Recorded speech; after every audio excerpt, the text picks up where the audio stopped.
saboté waaye gone di naan ku gedd waaw sa yaay ay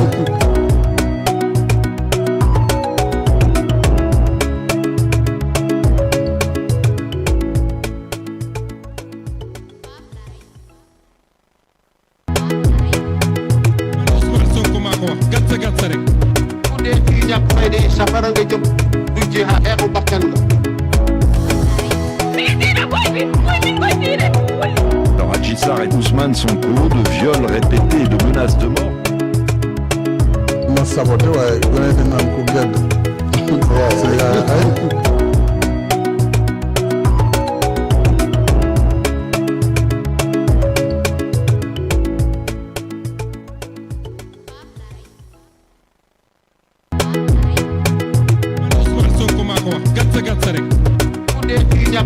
safara nga jëm du jeexa eexu bakkan la. Alors Adji Sarr et Ousmane Sonko de viols répétés et de menaces de mort. ma saboté waaye gone di naan ku gedd waaw sa yaay ay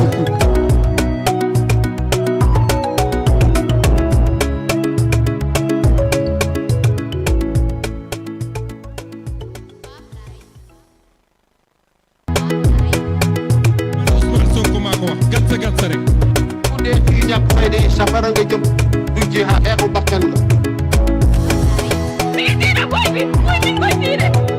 Alors Adji Sarr et Ousmane Sonko de viols répétés et de menaces de mort. ma saboté waaye gone di naan ku gedd waaw sa yaay ay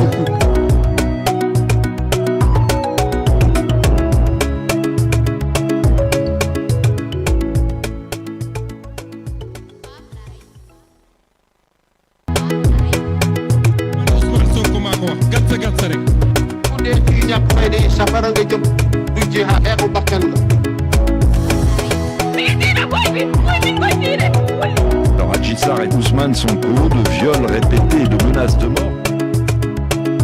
ma saboté waaye gone di naan ku gedd waaw sa yaay ay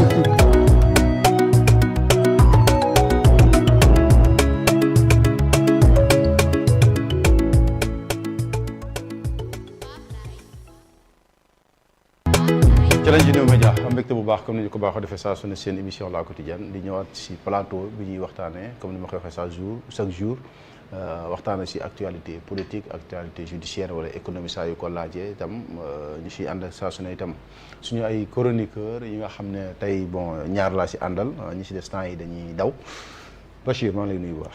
di la fay Alaaji Fàllu di nuyu bu baax ñëpp ñu ñuy seetaan ak fu waaye mënti nekk. am mbégte ñëwaat fii nuñ koy defee saa su ne te di ñaan yàlla lépp luñ fi waxtaan mu amee njëriñ askan wi. jërëjëf Fally.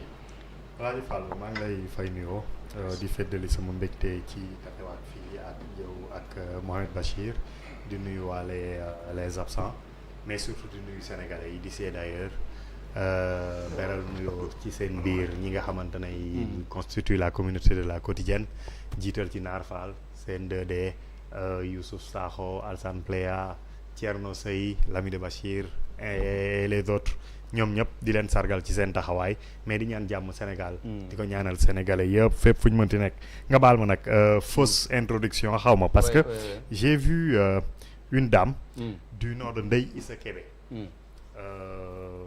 def am diplôme en banque finance assurance NCA banque defoon entretien alors moom mu dem gis naa ko waaw di recruter mu dem bi mu demee def entretien ñibbi quelques jours après on l'appelle pour lui dire que elle a réussi l'entretien et que dinañ ko boole avec l'agence d'intérim pour que mu waxal ses prétentions salariales ak yu ni mel alors bi ñu waxee loolu ba daaneel ñu coupé 5 minutes après la dame de NCA a rappelé ko ne ko waaw keroog bi ngay ñëw tu es venu avec un foulard dama bëgg xam ndax foulard boobu mode du keroog la wala c'est tous les jours mu ne ko non je porte toujours un foulard ndaw si ne ko désolé kon duñ la mën jox poste bi parce que ñun duñ def loolu. Sénégal gii ci Sénégal gii. elle l'a dit sur LinkedIn. waaw kañ moom moo ko wax en tout cas je parle je la cite. waaw moo ko bind waaw Ndeye Astou Kébé Ndeye Issa Kébé. waaw donc si c'est avéré c'est extrêmement grave. Aujourd'hui que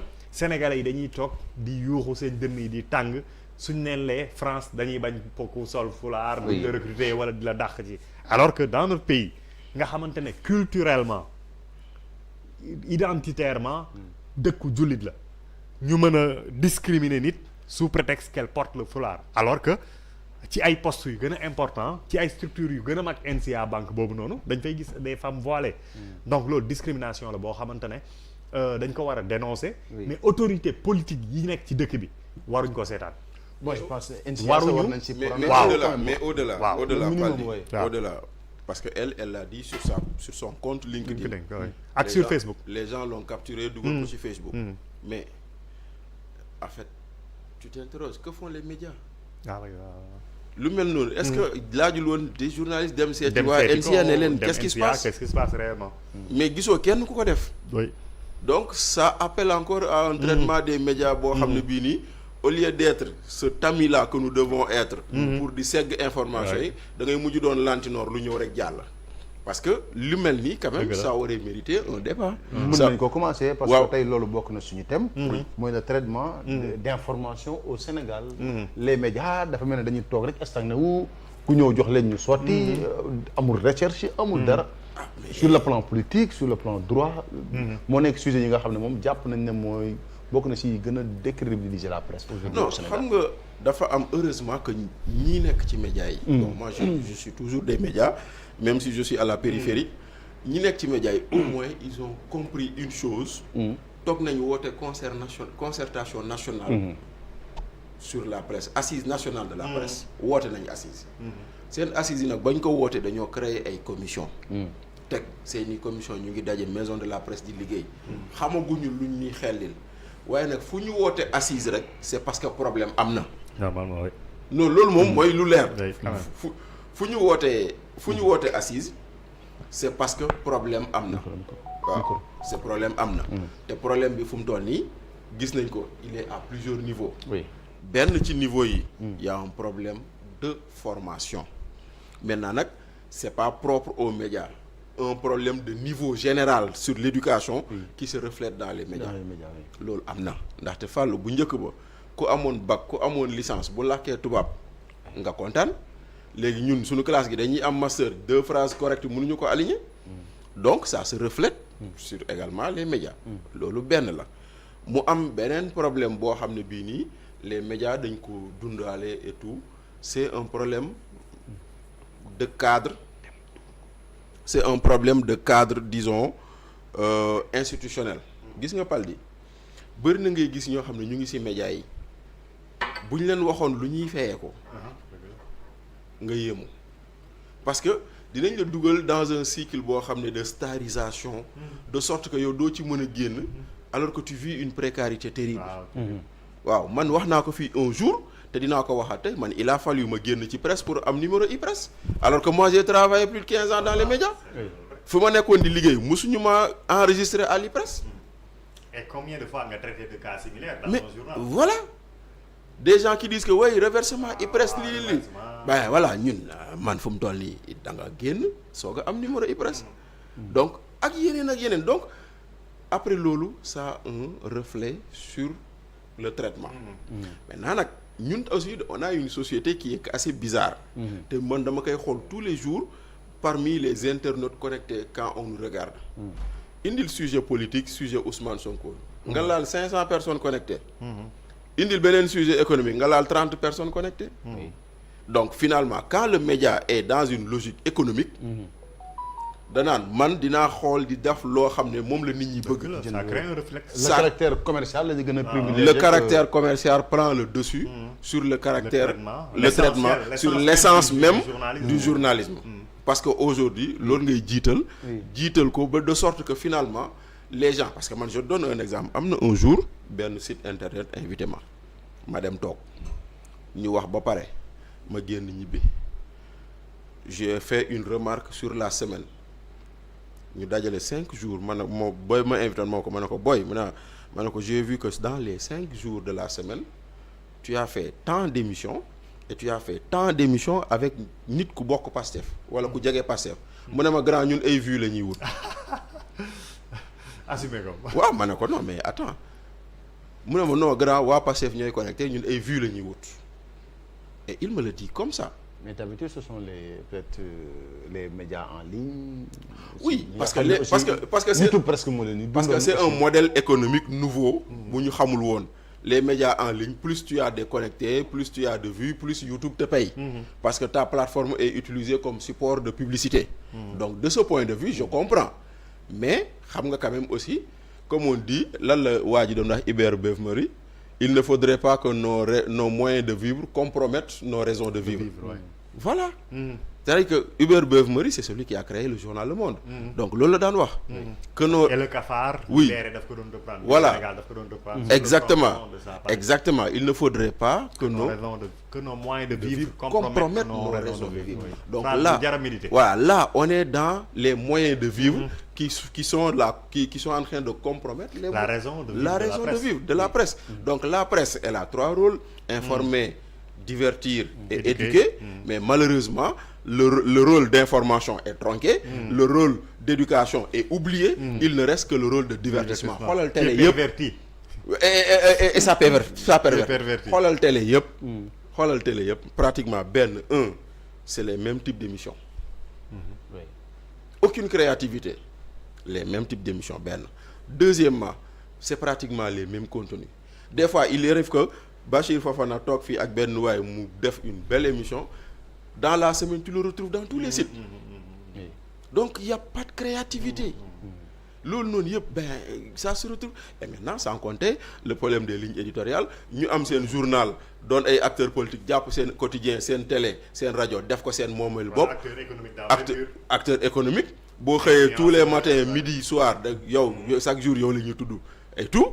ñi nga xam ne dañoo jël seen organe de presse def ko au service d'une cause politique du pouvoir ou de l'opposition, lépp a ngi fi. Et pourtant nag après ce sont ces gens-là qu'on nous dit que ce sont les grands journalistes. Les gens qui s'assoient tous les jours sur l'éthique et la déontologie, c'est les gens qui ne font rien d'éthique. Après ñu ne la non ñooy les vrais journalistes. Moo tax quelque part il y a tout ça, et j'espère nag que les assises yu ñu woote ça permettra d'assainir ku nekk xam fooy taxaw ku nekk xam nooy def. D'accord, mais aussi li ñu la parlé si parparloo bi am si dans la presse depuis mars 2020 avec l'événement de Ousmane Sonko yàgg na fi. Mais dafa gën a tar quand même. Même ni ñuy traité information da nga gis ñoo xam ne du matin au soir ils tirent sur Ousmane Sonko. Am ñoo xam ne du matin au soir dañuy défendre la cause de Ousmane Sonko. C'est-à-dire tu te rends compte que ñii joxewuñ di joxe information pour public bi di xam, mais tu donnes l'information pour orienter le public. Tout à fait. xam nga ce phénomène là. Oui. Su fekkee da ngay fàttaliku mi ngi commencé en 2005. Oui. Avec le problème Wade-Idi. Avec le problème Wade-Idi. Am na journalistes yoo xamante ne s'ils sont devenus des stars du paysage médiatique foofu lañ jaar. ci traitement Wade-Idi. Mais li am ci traitement wu Ousmane Sonko ak Adji Sarr wala contre l'État, c'est que les gens se sont rendus compte que selon la position bi nga am, c'est soit tu es adoubé soit par le public nga xamante ne da la koy récompenser ci mbedd bi wala en vue, et après loolu yëpp dafay am retour sur investissement en termes fiduciaires. Mais soo jëlee le contre-pied de loolu noonu ci entretenu grassement également par le régime en place, parce que dañ d'une affaire judiciaire après mu politique dafa nekk une affaire d'opinion ba nga xamante ne le bon rôle justement journalistes yi ñoom ñoo ko yore woon à travers soo xoolee le procès on l'a fait et refait sur les plateaux de télévision pour formater l'opinion dans un sens comme dans un autre. Wax nañ ci am na loo xamante ne cof nañ ci démb. Maintenant xam nga loolu yëpp su possible mooy fi Bachir commencé, c'est parce que le journaliste est précarisé par l'entrepreneur de presse. Et su fekkante ne dañ bëgg a changer cette donne-là, il faudrait, xam nga on parle d'industrialisation. Quand on parle d'industrialisation, toujours nit ñi dañuy foog ni rek il faut transformer les produits agricoles nangam na oui loolu mën na am, mais industrie de la presse dafa am également. Oui, et dans cette industrie de la presse là, il faudrait que ñu reconsidérer justement l'entreprise de presse et le modèle économique bi nga xamante ne moom moo koy accompagner. Modèle économique bi nga xamante ne moom moo koy accompagner, parce que en réalité qu'est-ce que soo xoolee def photographie de la presse da ngay xam nit mu commencé ci presse bi, même am une formation de journaliste, commencé ci presse bi di def un travail de presse, reporter terrain, bind dugg na fi génn na fi, nga xool ko ak nga xool ko bés bu ñemee plateau ba toog ci plateau ba nit ñi commencé ko seetlu commencé ko xàmmee. da ngay gis transformation matérielle bi nga xamante ne moom la nit kooku di am lan moo ko may mais parce que xam na le sens du vent kooku noonu si dafa intelligent xam na le sens du vent li Bachir wax pas plus tard que démb nit wax na ma ko oui ne ma saawaay da ngay dof-doflu mais xam nga affaire bi fu mu nekk xam nga li ngay wax pour que doo yenn problème yu sew yeeg yooyu noonu doo ko amati. après c'est un choix à faire mais bien sûr c'est un choix à faire da ngay toog wax say conviction wala nga toog porter des combats wu jàmbur des combats de mën na nekk de Macky Sall mën na nekk de Ousmane Sonko mais dans tous les cas ñaar yëpp nag day fay moom wax day fay et grassement dëkk bi non mais fi mu ne nii man rek maay def plateau di dox man rek maay def plateau di dox gaa yëpp moom man la sama oto à part les très bons journalistes man la sama comme oto Fallou les très bons journalistes comme Fallou mais jël taxi waaw genre yooyu voilà xam nga mais c'est un choix donc choix la alors loolu noonu il faut que l'entreprise de presse il faut que état bi dugal ci loxoom oui fexe ba nga xamante ne d'abord état mu ngi koy def l'état les accompagne d'abord mais quand même par cette subvention là dégg naa sax génn Walf par exemple dégg nga Walf dégg naa wax ils ont ñu kaas passé de naan 70 millions je pense à 30 millions waaw parce que mais ñi ngi wax ne sites yi sax ñoo leen ëppale waaw. loolu war nañ ci wax quels sont Mais les critères non, déterminants bon, dans le bon. dispatching de cette manne là bon après je peux en faveur de la presse on va mais loolu noonu aide boo xamante ne état mi ngi koy defal l'entreprise de presse pour wan ko ni da nga am ay missions de service public Exactement. dans ces missions de service public là ne sont pas souvent rémunératrices par contre moi je veux venir en appoint de yow li ngay gagner à travers la publicité ak yeneen ressources yi ngay am pour jàppale la nga xaw a équilibrer say comptes mais da nga soo comprendre gars yi ni ñuy recruter ak ni ñuy defee seen émissions yi xam nga lan lañ lay wax ok moi je suis télévision je t'offre une lucarne exactement nga toog fa yaa xam Wax looy lu la wax neex. loolu sa affaire la waaw ca la ngay wax nag man la ma la fayul mën nga fa am lu ko ëpp waaw c'est-à-dire que loolu mooy le deal tacite Waaw. qu'il y a si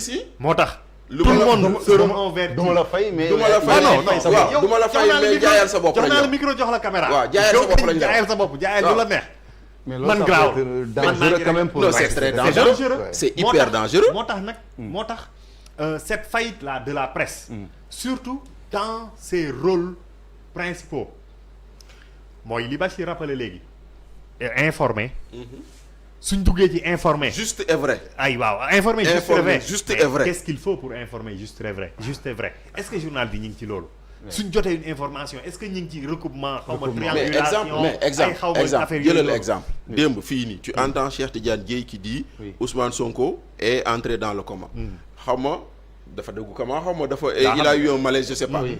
mais le premier réflexe d'un bon journaliste normal ça aurait été d'appeler l'administration pénitentiaire Ouais, par ça exemple. c'est le Ou- réflexe ou de normal l'hôpital, ou de l'hôpital non Faire le la- pied de parce que grue. Ousmane Sonko est sous Ouais, la tout à responsabilité fait. de l'administration pénitentiaire joxe nañ information bi tu dis mais sëñ bi salaamaaleykum diw nee na est-ce lan nga ci que wax lan ngeen ci wax ñu ne la dëgg la am du dëgg mais tu te lèves le matin tout le monde le reprend Ouais. sans que personne n'ait eu le ne soin daigne justement le soin de dire Recouper. xaaral ma dem recouper information ndax dëgg la wala du Ah, c'est dëgg lan des- moo ça, ñu c'est wóor des ni c'est fautes pas de la graves. manipulation ça c'est des fautes graves c'est des faits c'est des fautes graves c'est des fautes graves c'est des fautes graves c'est-à-dire que aujourd'hui ñu ne Ciré Clédor Ly nee na d'accord L'avocat de Ousmane oui Sonko.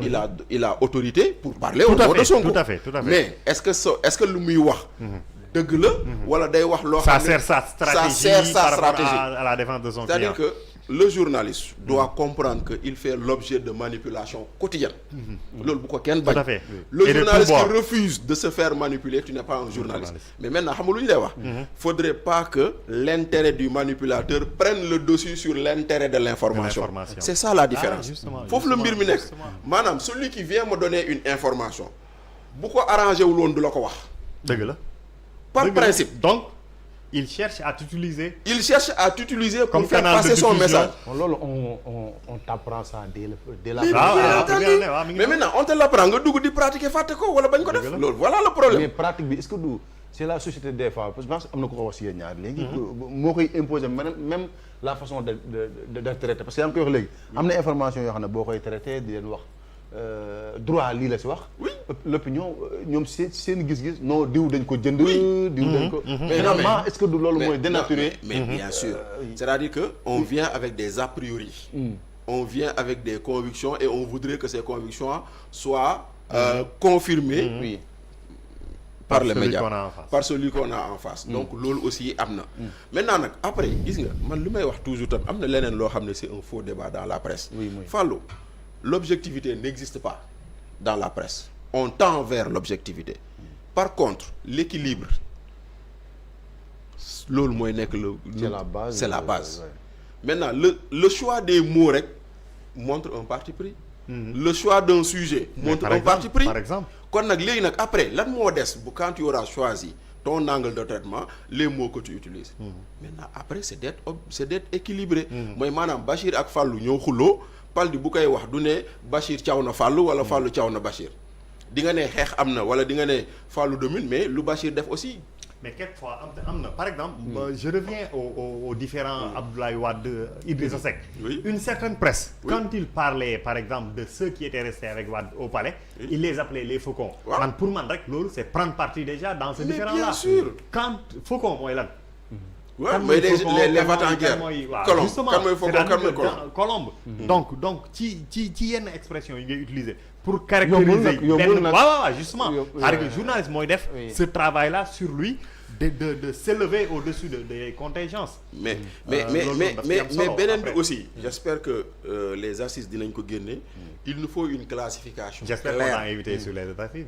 Bon man j'y ai participé un peu et tout mais bon il faut une classification claire des intervenants dans la presse parce que des fois on confond Dëgg tout la. le monde Ouais, on confond journaliste ouais. on confond chroniqueur on confond animateur Ouais. on confond même technicien Dëgg la. pour ñoom Voilà. képp kuy génn télé. pour ñoom képp kuy génn télé j'espère que on aura une classification claire kii mooy kan kii mooy lële maintenant am na yeneen yoo xam ne aussi tamit nag bon voilà tey jii nii jëlal exemple bon c'est des situations que je vis situation énergie bii nii ñuy dund bon on a tenu une réunion avec waa Sénélec de par fu may liggéeyee parce que ça me concerne ñu doon waxtaan ci stratégie bon après on nous donne une information tel média temps yi il tire sur ñun parce que dañoo war a signer convention te affaire bi dafa yéex donc au lieu de faire de cette affaire de presse une arme d'information ça devient une arme de pression.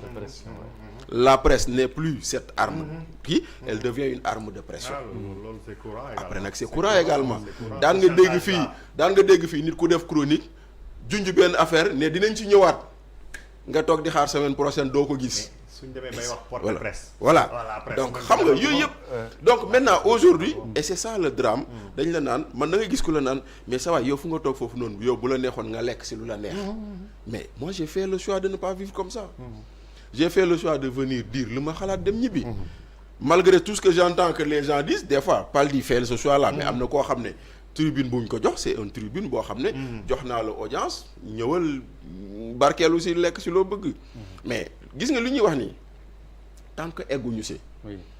du ñu am lu ñu bëgg te D'accord. parce que nag gis nga nag leneen aussi nag il y a toujours eu benn imbrication entre médias et politique Homme politique. et hommes politiques benn les hommes politiques am na ñu créer ay journaux ba ci Léopold Sédar Senghor ba ci ab conditions humaines c'était un journal De Senghor. de Senghor Ah, tu me l'as pas. voilà c'était un journal de Senghor Ablaye Wade a Ouais. été un promoteur de journaux dans ce pays Xaw ma. waaw Cheikh Anta Diop a été un promoteur de quotidien xarnu bi et cetera xaw ma je sais pas nan la tuddoon Siggi xaw ma ba Siggi, ouais. et il y a même eu un débat entre Senghor Cheikh Anta Ouais, sur la est-ce manière que d'écrire. Siggi day am ñaari G wala G, benn ouais. G la ba mu si jël décret Décret, oui. donc les hommes politiques ont toujours Ah, tout à fait, tout à fait. Voilà, les Bon, hommes- le journal également, c'est Voilà. c'est un médium d'opinion. Exactement. Et donc, l'opinion, Et puis- l'idéologie. et puis beneen bi moo fi aussi ngay jaarale beneen bi pour- aussi pour- l'histoire des médias au Sénégal c'est l'histoire par exemple des journaux d'opinion d'abord avant d'être avant des d'être- journaux d'information loolu aussi dañ koy xam la, ouais. maintenant après bu njëkk ba aussi les partis politiques surtout que dañoo nekkoon à l'ère De la colonisation. non du parti unique Ah, parti média unique. unique qui ne faisait diffuser que les activités du camp au pouvoir donc naturellement Oui. la presse privée devenait l'allié De l'opposition. des partis d'opposition D'accord. donc conséquence dafa doon dem ba nga xam ne les gens disaient yéen presse bi opposition rek ngeen di faral waaw on les accusait de dire yéen opposition rek ngeen di faral D'accord. donc tu vois maintenant après si tu prends par exemple le cas Wade c'est là où ça a été intéressant Ablaye Wade arrive au pouvoir la presse commence à le critiquer Oui.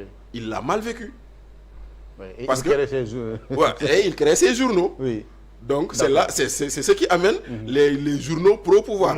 Après, maintenant, les hommes de médias ont dit ah ok, donc bon, c'est comme ça que ces choses-là sont arrivées et ces choses-là ont explosé avec aujourd'hui les nouvelles technologies et tout quoi. D'accord, mais Paul, aujourd'hui, quand on voit par exemple de grands journalistes, bon, j'ai vu CN2D qui cite Madiambal Diagne, il parle de manipulation, mais peut-être moom ak ñeneen ñoo xam ne xëy na dañuy jël position ne diw laa faral. Dans l'opposition, il y a certains journalistes du ñu jël position mais da ngay xam ne seen wax yëpp diw la ñu faral.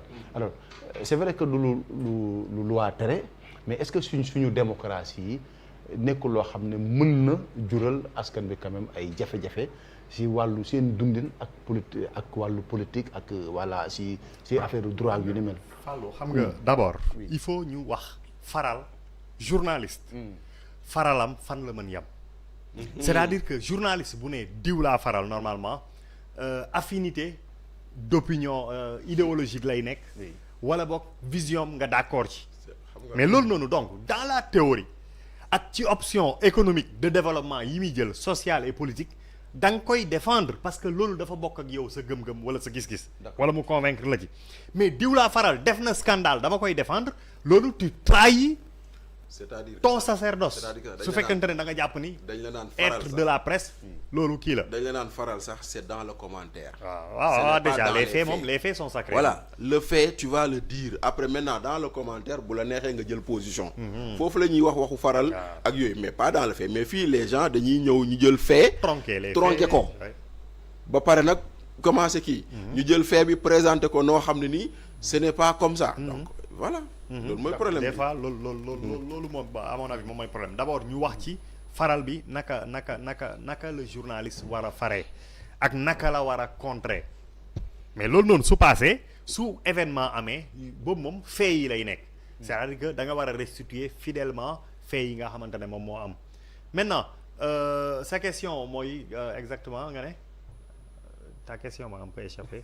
dama ci les grands journalistes yi nga ok waaw dañuy jël position est-ce que de loolu mooy finalement di wàcc ba si ñun parce que am na loo xam ne boo ko ñu mag ñi defee ça encourage les petits hein. également oui xam nga ce qu'on appelle les grands journalistes mooy ñi nga xamante ne ay éditos lañ doon def à l'époque. Oui.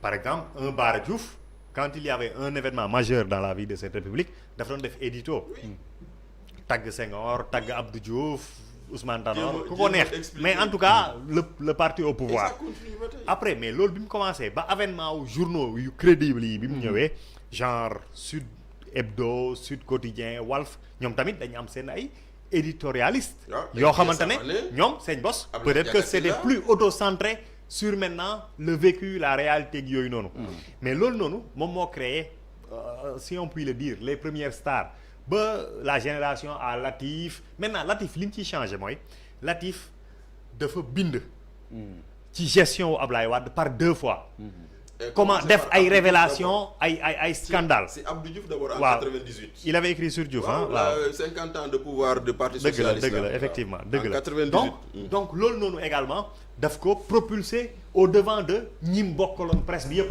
non beneen bi waaw sans compter que ñun ñii ñëpp grand bi moo ñu jàngal moo leen formé à l'ISIC donc c'est quelqu'un bu nga xam ne mi ngi noonu waaw mais soo xoolee Latif a fait des émules derrière lui soo xoolee le sillage après y a Latif y a eu également Souleymane Jules Diop nga xamante ne dafa ñëw avec un autre format doon def ay live ay CD la ko gars yi doon def di ko partager di enregistrer dugg na fi doon def ay live au quotidien di commenter l'actualité politique xaw ma commenter l'actualité politique sax xaw ma en tout cas di wax li ko neex. non di jël di défendre di xas di défendre Idrissa Seck di xas Ablaye Wade di xas ku ko neex. waaw après mu dem boole ñëpp di xas ñëpp di wax lu ko neex.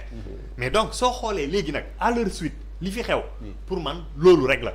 gars yi posture boobu noonu bu Latif ak bu Souleymane Jules Diop moom la gars yi endossé foofu ngay fekk Pape Alé Niang aujourd'hui identifier son combat pour la démocratie dit-il pour le respect des lois et libertés pour la bonne gouvernance après mu gis ni état bi doxewul noonu mu jàkkaarloog ñoom mu gis ni ci langue politique bi am na ku jug porter ces combats là njëkk ko porter mu feggoog moom ànd ak moom après dina gênant parce qu'on dira que Pape Alé Niang man par exemple bokk naa njëkk wax ni Pape Alé Niang ce qu'il fait ce n'est plus du journalisme c'est de l'activisme d'accord naa ni am na cause d'accord naa ni am cause combat d'accord naa ni am na adversaire mooy les tenants actuels du pouvoir après li ci des nag moom stratégie la mais nekkatul journaliste boo xamante ne day révéler ay faits Macky Sall tey def na lu baax nañ ci wax suba def na lu bon nañ ci wax nekkatul ci loolu pare na ci alors à la suite de loolu nag ci la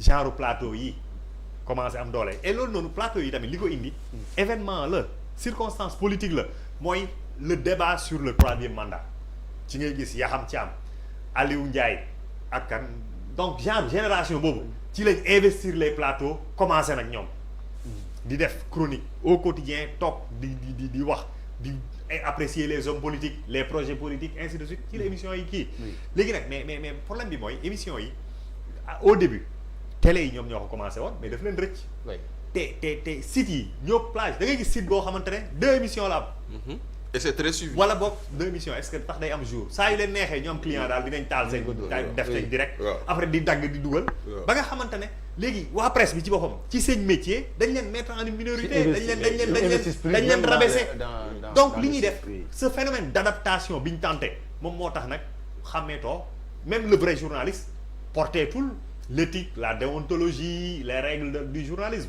parce que il faut exister d'abord il faut exister man lii laa jàngi sonn ci am ci mën-mën am ci xam-xam mais aujourd'hui kenn déglootuma parce que keneen ak keneen la ñuy dégg maintenant aussi baal ma tuuti balaa ngay jox sunu gan gi parce que tey dañoo am gan spécial quoi voilà à la décharge aussi d'un doyen comme Abdou Latif ba mu taxawee ba war a def leneen dafa taxaw ne nekkatuma journaliste et c'est là où peut-être les gens continuent à dire ouais le journaliste datif alors que lui il dit j'ai fait du journalisme le jour où j'ai décidé d'être candidat à l'élection présidentielle parce que bu leen fàtte ni 2012 il était candidat après dem soutenir Moustapha Niasse ensuite dem 2e tour ci Macky Sall jour boobu la ne j'arrête de parler de journalisme je ne suis plus journaliste moom kon xam nga muy noonu maintenant tu vas prendre quelqu'un comme Cheikh Yérim amul benn médium bu mu yor non amul médium bu mu yor non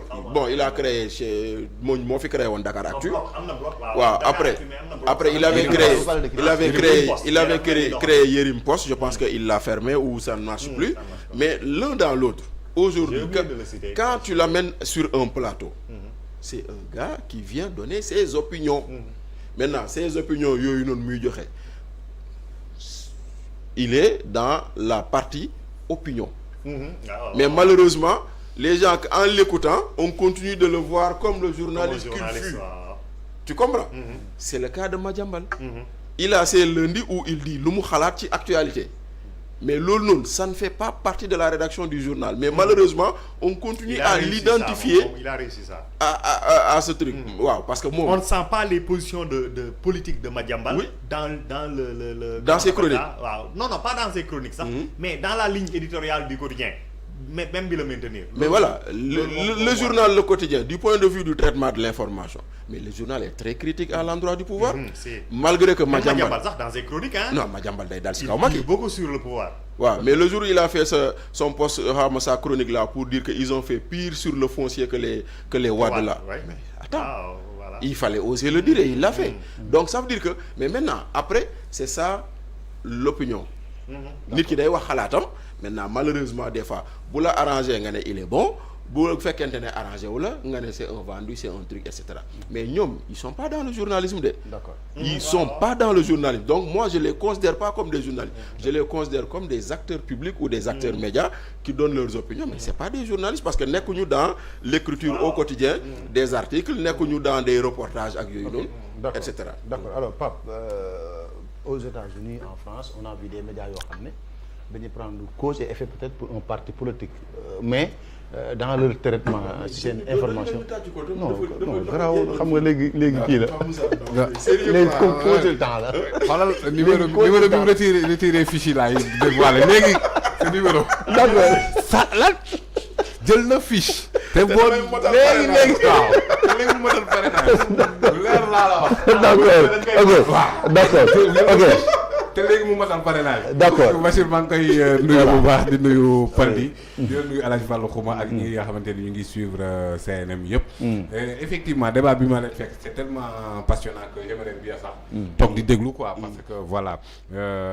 Paldi, son analyse était pointue, mais Bachir c'est un homme de sérail qui s'y connaît, qui parle de moom li mu nekk quoi, ancien journaliste comme il dit. Donc gars yi parfois duñ def la dichotomie parce que Latif quand il est entré en politique daf ne nekkul tul journaliste mais man je relativise parce que danaa nekkatul ci rédaction mais c'est un journaliste. on l'écoute toujours. Maître Moussa Bokar Thiam kenn mënu ne il n'est pas un avocat mais il est dafay dem ci ordre bi retirer turam en attendant donc kon ay journalistes leen mais actuellement par la force des choses ils se sont retrouvés ci station yoo xamante ne nangu nañ ne loolu nuy def xëy na du journalisme militantisme la Abdou Latif Coulibaly pour le dire moom kese laa wax ci loolu noonu parce que Pape Alé Niang il fait du militantisme la façon dont tu as posé la question réglé na lépp man pour man dama jàpp ne ku xam Pape Alé depuis qu'il a commencé ba tey posture bii la ma sa nekk il est comme ça c'est-à-dire c'est un peu benn produit comme Sidi Lamine Niass toujours pas contre le pouvoir mais contre pouvoir. Un contre-pouvoir quoi. Bon Sidi Lamine Niass le disait. Voilà ñoom noonu lañ mel. Ils sont comme ça dans l'âme c'est un contestataire dans l'âme c'est un activiste dans l'âme si tu veux mais lépp loo xamante ne tey jii nii mi ngi poser entorse à la démocratie Pape Alé day jug taxaw et à un certain moment donné avec le régime de Wade Pape Alé même régime Diouf sax donc non Singu Ndik xam nga maa ngi dama ko junj boobu. waaw mais Singu Pamp c'est revue de presse. mais waa Diouf dañ doon bëgg a rey seen bopp parce que boobu chaque jour ñi ngi ut luñ tuumaal Idrissa Seck chaque jour moo échoué. donc Singu Ndik ji ne jommal na la. boobu noonu loolu la doon wax chaque jour il le dit de. comme Ahmed Aïdara ni muy waxee naan kon xaw ma à chaque fois bu régime bi ñëwee rek surgaan di ko teree feeñ. waaw c'est un peu comme Walfadjri quoi organe bu ñëw rek ne opposant am nga. non pouvoir bu ñëw. waaw pouvoir bu ñëw rek ne opposant am nga. waaw pouvoir bu ñëw donc man jàpp naa ne kon pouvoir yi ñooy changer. am na une constance. mais la ligne éditoriale bi mu nekk depuis l'aurore depuis bi muy nekk hebdomadaire. non il a commencé par mensuel sax. mensuel voilà. effectivement. avec le frère de Abdou Latif Coulibaly. Kaye. Abdou Latif Gueye. avec le frère de Mame Matar Gueye Abdou Latif Frère Latif Gueye. comme rédacteur en chef du journal Walfadjri. Ah, lui également était journaliste. effectivement donc xam nga rek Latif dafa mel ni il a préféré le journalisme def na rédaction bi yëpp. donc kon Sidi Lamine ci station boobu la taxoon pour man Pape Alé tamit ci station bii la taxaw. mais nag am na nag benn genre boo xamante ne. parce que tey jii nii li xew foog nga analyser ko à la lueur des mutations sociales. parce que am na foo xamante ne classe politique bi bu fay toll xam nga société bi moom moo yóbbu def mutation ba politique bi joxe lii. mais loolu la presse n'est pas étrangère à ça. tout à fait moom nga fekk ñu commencé wax. voilà ci société bi lan bokk. kon société bi li muy subir. mais daf koy subir par force parce que gars yi ci société bi la ñu nekk. maa ngi koy wax sànq muy am benn journaliste bu mooy citer effectivement bu mag a mag buy wax Paldi di wax man may wax Bachir di wax ñun ñëpp boo boolee li ñuy wax Cheikh Bara moo ñu ëpp audience yi wax. fuuf mooy les nouveaux intervenants des médias. voilà j'ai pas voulu le citer parce que moom comme c'est un genre particulier. mais oui les nouveaux intervenants. moo tax ma doon wax sànq la classification des métiers dans la presse. bu ñu ko invité nag Cheikh Bara Ndiaye da nga naan chroniqueur. mais chroniqueur genre journalistique la. qui permet à ki koy def mu jël position. exactement donc kon journaliste effectivement day jël position maintenant la liberté des commentaires ne doit pas prendre le dessus sur la sacralité des faits. exactement et voilà tout le problème que foofu la problème bi di nekk maintenant ndax ku ci nekk ci ñun da ngay jël position. ku ci tey la République peut être menacée gars yi dañuy taxaw pour défendre la République. l'État est menacé da ngay taxaw pour défendre État. leneen ak leneen donc kon défense boobu ngay taxaw défense la boo xamante ne yow sa propre conviction moom moo la ko guidé léegi da ngay jël genre journaliste bi la koy permettre. li ñu war a kii moom mooy libertinage bii am parfois. parfois libertinage carrément moom mooy am ci prise de position parce que pour man Madiambal Diagne li muy def à en direction de Ousmane Sonko c'est du benn genre journalistique. en la libertinage lay utiliser lépp lu mu jot jekk ko waaji mais après loolu day am impact politique bu xasee régime bi jël bind livre. ci loo xamante ne fee bu ñu passé la à quelques encablures d'élection day am impact ci élection bi donc bu amee impact ci élection bi c'est un acte politique. mais est-ce que dans ce cas de figure on peut considérer que c'est un journaliste qui mais Latif bi muy bind ay livres. loolu il faisait du journalisme. aussi bien sur régime Diouf sur régime Wade te régime Wade Latif bokk na ci li leen gën a sonal. contre et mécompte de l'homme aussi. Non, ça fait démissionner un premier ministre. Les gens ne savent pas ça. Lequel? Le livre de Latif là, qui Wade un opposant au Idrissa pouvoir. Seck. Wade un opposant au pouvoir, l'alternance mais moo pressée. indi problème mu Idrissa Seck yëpp. Idrissa Seck a démissionné pour être reconduit comme premier ministre. parce que que, gars yi justement, Wade daf ko wane ko pourquoi waa ji daal ñëpp épargné la. Épargné la. Mais Expliquez-moi loolu. mais comme beneen Amadou Ba ak Yérim. comme Amadou Ba Yérim aujourd'hui. Oui. Ce sont des choses qui reviennent. Voilà c'est-à-dire que fii mooy lu may wax rek. L'histoire bégee. chaque jour loo fi gis rek xewoon na amoon na fi. fi. Livre bi dafa génn Idrissa Seck était en congé. en vacances en Afrique du Sud. waaw. On a écourté ses vacances mu ñëw. Abdoulaye Wade mu ne ce livre est commandité suivez mon regard loolu la waxoon à la télé. foofu la gars yi commencé naan suivez mon regard foofu la ko indi. mu ñëw taxaw mu ne ko mais pourquoi ce livre là ñu xas ma te yow kenn laalu la. kenn laal kon nag xanaa yow yaa ko commandé. Idrissa Seck il démissionne il est reconduit comme premier ministre. Donc un journaliste a fait tomber un gouvernement ici.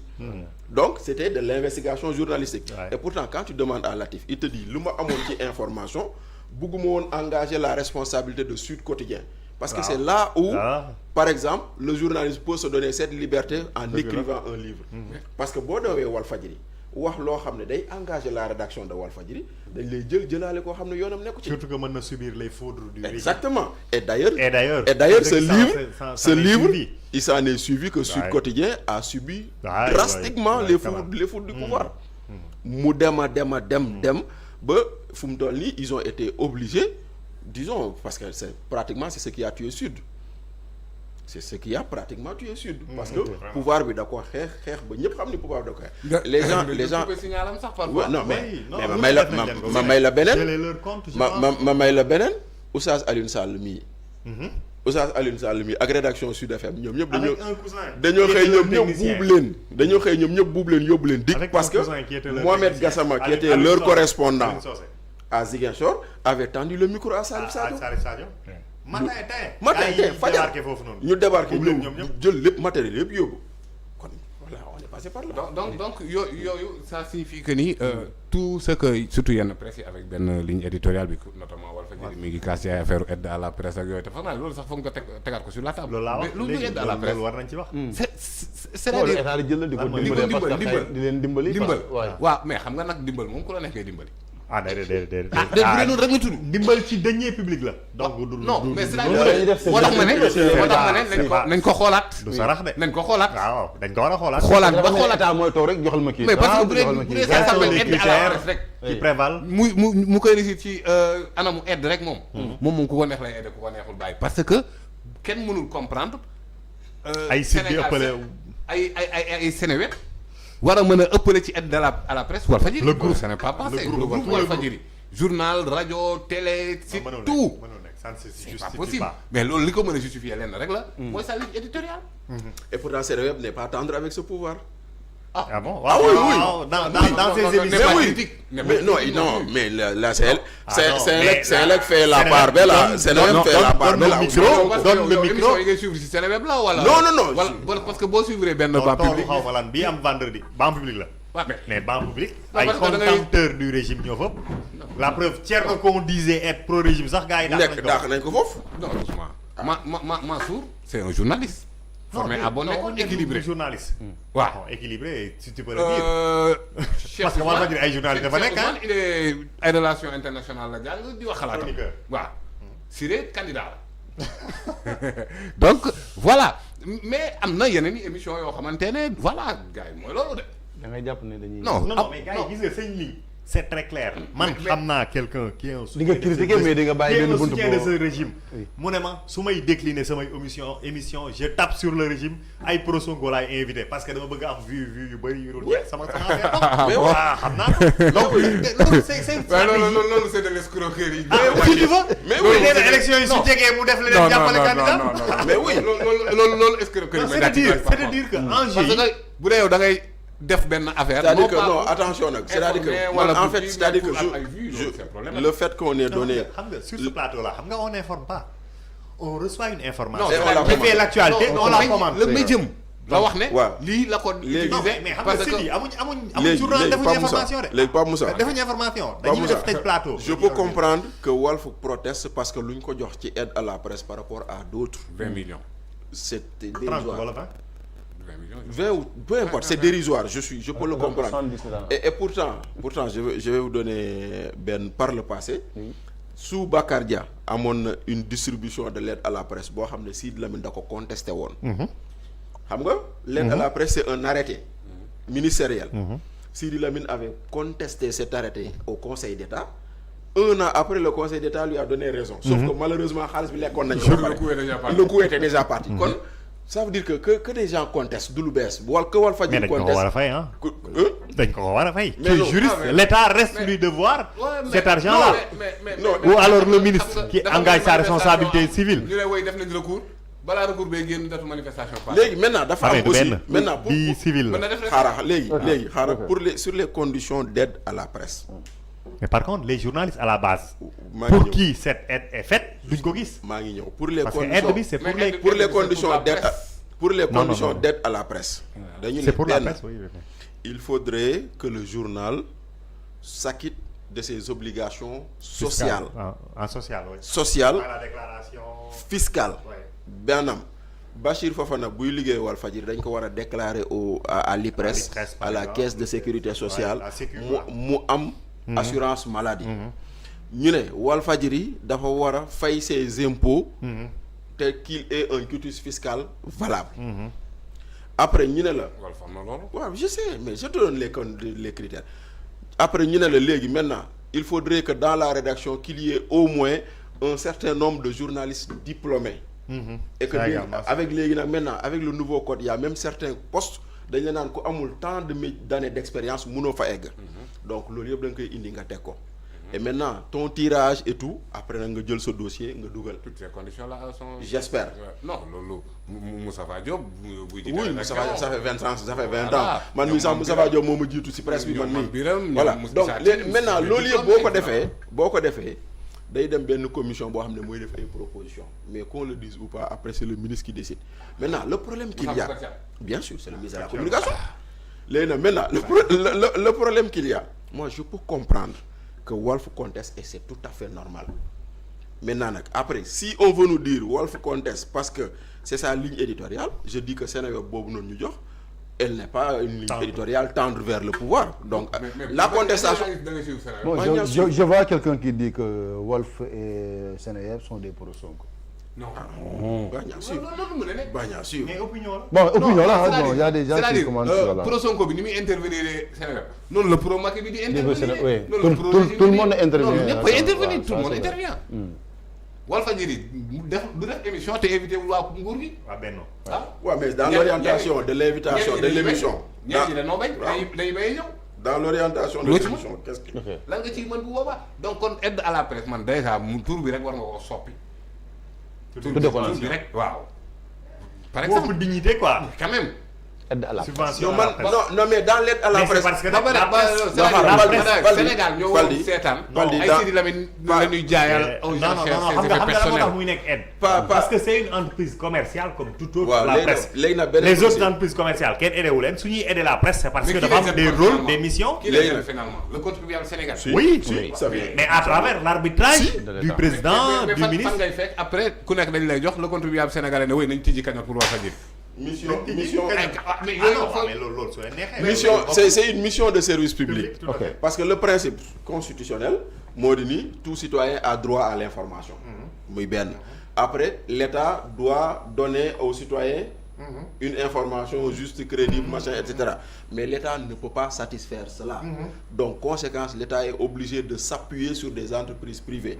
Moo tax ñuy wax délégation de service pouvoir, ouais, de de service public. D'accord. délégation de service public. D'accord. Donc à partir de là. mais man foog naa ne am na benn fait boo xamante Oui, ne. oui, oui, rapidement pour ñu génn si. foog naa bu gars yi doon def manifestation pour Pape Ndiaye xaw ma coro. am na nu Cheikh Niass waxee. je pense que wax jooju tamit xaw na ko Froissé. en faveur de Sonko. ba mu ne les sondages disent que sondage disent que loolu dafa Sonko loolu dafa Ce qui est important à préciser sur l'aide à la presse, c'est que l'aide à la presse defuñ ko pour les patrons de presse également. C'est pour l'organe de presse. D'abord l'organe de presse dañuy wax ne ils sont toujours déficitaires. Donc mënuñ fay salaire yi nga xamante ne mooy répondre à la grille salariale indiquée. Journalistes yi les reporters amuñ ay outils yu ñu mën a liggéeyee amuñ ordinateur amuñ yenn affaires yi donc pour genre affaire yooyu la mais fii li am mooy aide à la presse patron bi da koy jot ba lekk ko journaliste yi duñ ko yëg. duñ ko yëg. non mais laal chèque lekk ko journaliste mais beneen bi. duñ ko yëg. beneen bi aussi. xaw ma fii nag. beneen bi aussi dans Sénégal fekk moom di nuyu gars yi fekk ñu leen di jox xaalis ñu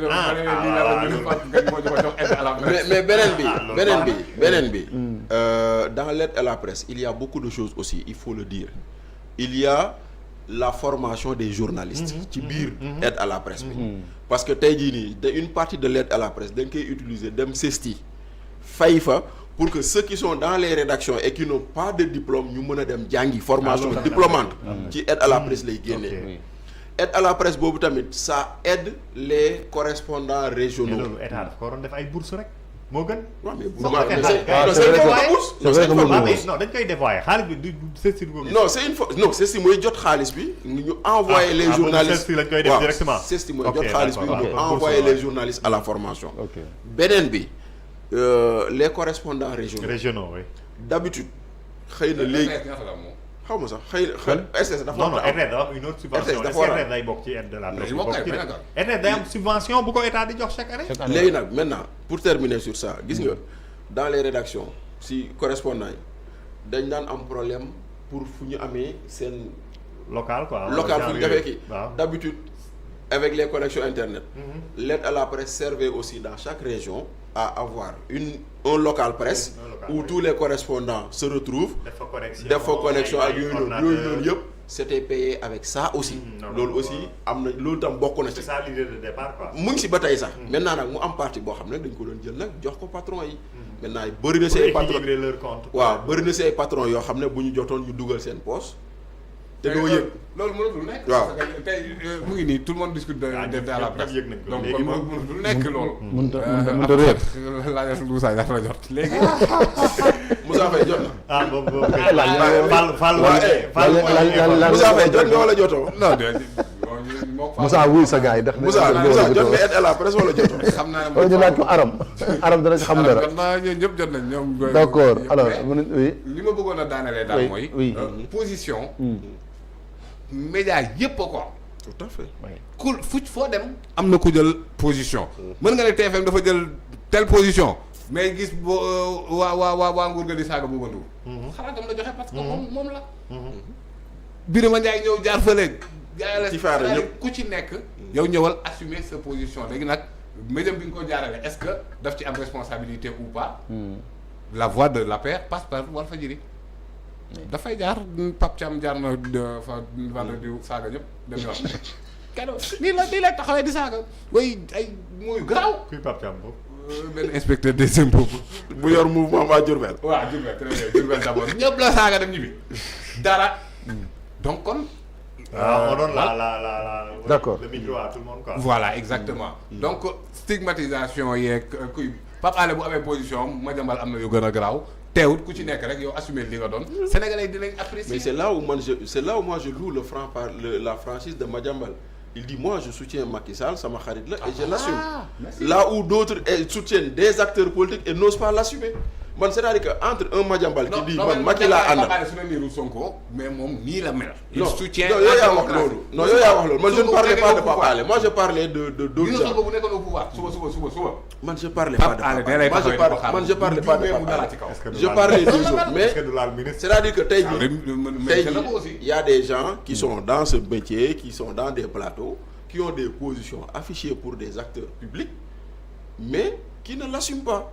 Alors que man par contre là où Madiambal il dit man Macky Sall laa àndal je défends Macky Sall mais terew ma kaa wax dëgg. d'accord j'adore ça. dañuy raay affaire en réalité. oui problème bi du am position xam nga lan mooy problème bi. ñi nga xamante ne dañuy jaay seen temps d'antenne. oui ñi nga xamante ne dañ koy jaay. maanaam. non dañ koy jaay acteur politique. dañ koy ñëw jaay comme laa ko di jël dañ ko kii woon balaa laa ko di jël dañ ko jaay ndax. ku sañ waxaale laa ko di jël kan moo sañ waxaale laa ko di jël borom laa ko di jël xanaa kan moo koy jaay. dàq ma ci émission bi teg ci. ah oui ma dàqoon ci. révélation. dañ ko renvoyé de l'émission. dañ ko reconsidéré. reconsidéré dugal ko yóbbu ci kaw. dugal la ci benn émission. naan ma ay minute de vérité xaw ma minute de day wax loolu neex. xam nga ah yooyu lañu war a wax ci presse bi. voilà yooyu dafay am. loolu jaay temps d'antenne ko loolu la. mais d'accord ok gis mais nga bon déjà en 2016 man je parlais de ça. Oui. Je me rappelle benn jour il y avait un Adama Paris mu ñu invité ko ci benn plateau TFM. Elle dit Sénégal amul ay journalistes ay journalistes ñu fi am. gros moom. ba mu ko waxee médias yi ñëpp jóg dal ci. kan Adama Paris styliste. ok. ñëpp jóg dal ci kaw. Dakar Fashion Week. mais non mais attends xoolal ba mu ko waxee ñëpp jóg dal si kaw may leen hey yéen journalistes yi kaay leen ñu waxante dëgg bu ngeen demee ko reportage bu jeexee au lieu ngeen ñibbi ngeen di xaar per diem vous vous êtes rendu faible devant les acteurs publics may leen bu ngeen toogee Moustapha Cissé Lo mu ne man journaliste yi ku si ñii ñëpp dañ may saaga waaye ku si nekk sama bureau lay jaar ma jox ko il l'avait dit ma ne ko c'est parce que yéen a ko def. ma cité leen. prêter le flanc waaw ma ne ko vous avez prêté le flanc kon nag arrêtez de dire maintenant xoolaat leen seen bopp. xoolaat leen seen taxawaay xoolaat leen bu boobaa ngeen xool ngeen def mais c'est exactement ce qui nous arrive 2016 laa ko waxoon nous sommes en 2023. et pratiquement c'est bu yokkuwul sax c'est. ce sont les mêmes pratiques ce sont les mêmes pratiques. D'accord pour aider à la presse moom je veux confirmer ici. CNM musul def demande musul jot aide. musul def demande musul def demande musul def aide donc musul jot aide parce que musul def demande déjà donc. aide bi tamit da nga def demande. ah bien sûr mais amul plateau bu am consultant bien sûr l'aide à la presse il faut une demande. voilà mais bon. xam nga il faut une demande il faut une demande mais bon. parce que d'habitude normalement mu fi kilifa gi moom nee na fii dafa préféré yoral ko boppam. ma ne ko nag boo bind danañ bind. non mais on crache non dana bind wala ñu bind sax ñun dana bind wala ñun ñu bindal suñu bopp. waaw mais Moussa dañu jox aide à la jeunesse ñu seetlu. vraiment mu doon suñu prime annuelle. d'accord alors mën nañu dem si suñu beneen sujet pour jeexal bon l'actualité politico-judiciaire l'affaire Ousmane Sonko suite est pas fin toujours alors Bachir avocat bi nee nañu mu ngi si je pense que il parle de comment profond. mais aussi qui dit que Ousmane Sonko demande à ce que nañ ko yóbbuwaat Sébikotane parce que bëgguñu dara xew ëllëg ñu jël la responsabilité amputé ko à l'administration pénitentiaire bañ a bàyyi way man day bon déjà comme on dit si waxu Clédor la waxu avocat am la donc on. et de Cheikh Tidiane Dièye oui ben c'est waxu président de la conférence des leaders. waxu souteneur Ousmane Sonko la. mooy lu ñu doon wax sànq ci médias yi ba mu koy wax nee naa leen quand Cheikh Tidiane Dièye dit que Ousmane Sonko est dans le coma le premier réflexe du journaliste aurait été de vérifier l'information auprès de l'administration pénitentiaire wala de l'hôpital donc gisagoo ci loolu kon nag on prend acte de ça.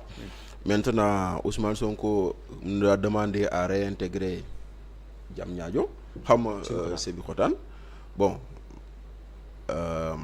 D'habitude est-ce que un détenu a la possibilité ou a le pouvoir de dire yóbbu leen ma yóbbu je pense que tu es à la merci ou à la naka laa ko mën a waxee pas à la merci tu es sous la responsabilité merci tu es sous la responsabilité de l'administration pénitentiaire maintenant bu moom mi ko admettre woon hôpital bu ñu jàppee ni son état de santé war na tax ñu delloo ko dañ koy delloo bu jàppee ni waru tax ñu delloo ko dafay toog donc loolu moom loolu lañ ci kii maintenant en tout état de cause bon Ousmane Sonko est un détenu particulier en tout et son dossier suit son cours sur beaucoup de fronts xëy na aussi lii yëpp. waaw mais ni mu yàggee hôpital léegi mu am fa 2 mois. mais man kay si kam parce que ram bala hôpital ah nee 150 000 francs lay. non il nous a coûté trop cher pour l'instant ça il faut le constater parce que 150 000 par jour pendant 72 jours c'est plus de 10 millions. Donc ça fait plus de 2 mois qu'il est là-bas donc 60 jours mooy 2 mois. 55 jours. waaw donc loolu mooy benn. Deuxièmement maintenant j'ai le sentiment que daal am na loo xam ne li daal ñu ngi koy ruumandaat lu ñu waxul Sénégalais daal. Tu sais tous les dossiers politiques finissent sur la table politique. Tous les dossiers politiques finissent sur la table politique. pour toog waxtaanee kaam. waaw te nag principal ak palais Sonko njëkkoon na principal ak palais da ngay dox rek de. njëkkoon na fi am mooy bañ ne mu ngi si comment ñu di jël mu jàll mu génnaat si demaat na duggaat si quand même c'est.